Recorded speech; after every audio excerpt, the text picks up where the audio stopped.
பூஞ்சோலை மாணவர்கள் அனைவருக்கும் வணக்கம். இன்றைக்கி 1 அக்டோபர் 2025 நியூஸ் பேப்பர் பார்க்க போகிறோம்ப்பா. 2 அக்டோபர் நியூஸ் பேப்பர் வராது. ஏன்னா 1ஆம் தேதி நம்மளுக்கு ஆயுத பூஜைனால எப்பயுமே ஆயுத பூஜைக்கு மறுநாள் நியூஸ் பேப்பர் வராது. அந்த நியூஸை 3ஆம் தேதி கவர் பண்ணிடுவாங்க எப்பயுமே, சரிங்களா? அதனால் இன்றைக்கி 1 அக்டோபர் மட்டும் பார்த்துருவோம். ஸோ ஹெட்லைன்ஸ் என்ன அப்படின்னு சொல்லி பார்த்தீங்க அப்படின்னா, இதுதான்ப்பா அந்த கரூர் கூட்ட நெரிசல் அது சார்ந்த இன்ஃபர்மேஷன் தான் இருக்குது. இதில் எக்ஸாம் பாயிண்ட் ஆஃப் வியூவில் அப்படின்னு பார்த்தா நம்மளுக்கு எதுவும் இல்லை, சரிங்களா? சரி, ரைட். நம்ம அடுத்தது பார்க்கலாம். இந்தது புத்தொழில் நிறுவனங்களின் எண்ணிக்கை 12,171 உயர்வு அப்படின்னு சொல்லியிருக்காங்க. அதாவது தமிழ்நாட்டில் பதிவு பெற்ற புதிய தொழில்கள், சரியாப்பா? அதாவது பதிவு பெற்ற புதிய தொழில்கள் இப்போது கரண்ட்டாக 12,171 அதிகமாக உருவாயிருக்கு. இதில் சிறு குறு தொழில் நிறுவனங்கள் அதிகமாக இருக்குது அப்படின்ற மாதிரி அந்த துறை சார்ந்த அமைச்சர் சொல்லியிருக்காரு. இதில் மெயினாக நம்ம பார்க்க வேண்டியது என்னென்னா, கோயம்புத்தூரில், சரியாப்பா, கோயம்புத்தூரில் உலக புத்தொழில் மாநாடு நடைபெற இருக்குது. அப்போ அது கேட்பாங்க, உலக புத்தொழில் மாநாடு எங்கே நடைபெற இருக்குது அப்படின்னா, தமிழ்நாடு அரசு சார்பாக கோயம்புத்தூரில் அக்டோபர் 9, 10 இந்த 2 நாளில் நடைபெற இருக்குது. சரி, ரைட்ப்பா. அடுத்தது பார்க்கலாம். இந்த காசா ட்ரம்ப் அமைதி திட்டத்துக்கு பிரதமர் மோடி வரவேற்பு அப்படின்னு சொல்லியிருக்காங்கல்ல. அதாவது இவர் இருக்கார்ல, நம்ம அமெரிக்காவோட அதிபர் டொனால்ட் ட்ரம்ப், அவர் ஒரு 20 அம்ச திட்டத்தை இஸ்ரேலுக்கும் காசாவுக்கும் நடுவில் முன் வச்சிருக்காருப்பா. ஆக்சுவலாக இந்த காசா பிரச்சனை என்ன அப்படின்னா,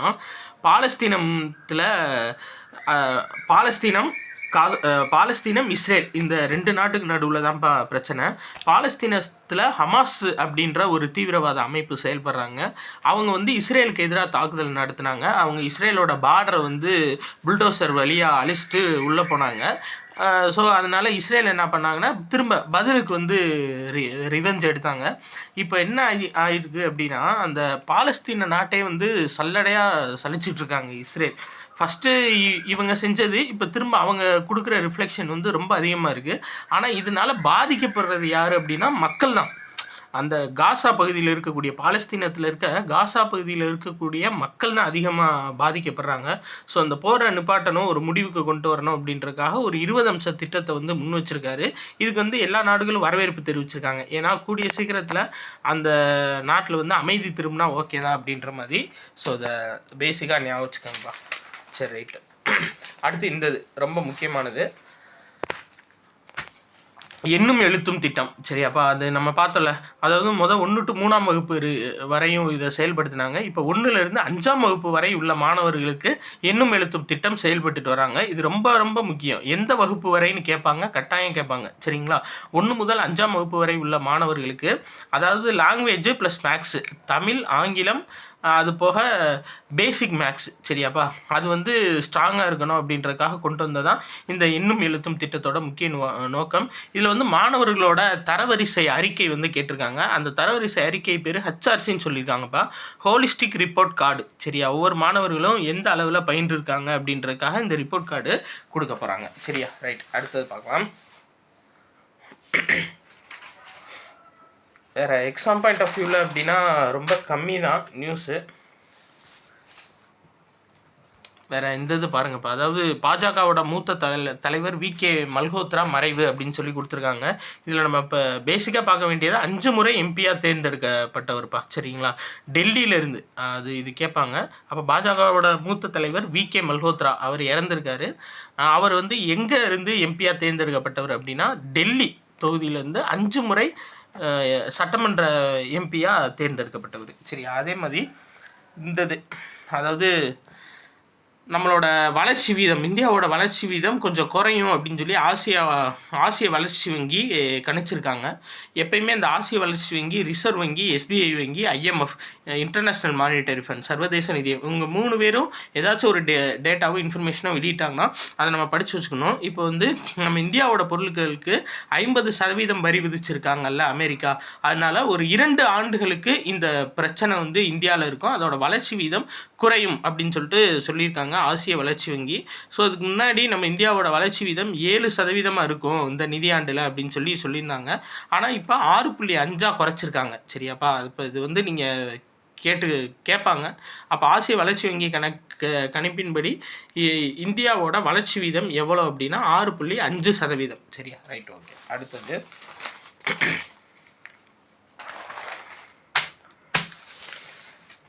வேற பதக்கங்களை குவிக்கும் இந்தியர்கள். நம்ம புதுடெல்லியில் ஜூனியர் உலகக்கோப்பை துப்பாக்கி சுடுதல் நடந்துட்டு இருக்கலப்பா. இதில் ஏகப்பட்ட பேர் வந்து பதக்கம் வாங்கிட்டு இருக்காங்க. ஸோ அவங்க பேர்லாம் நம்ம பிடிஎஃப்லையும் கொடுத்துருக்கோம்.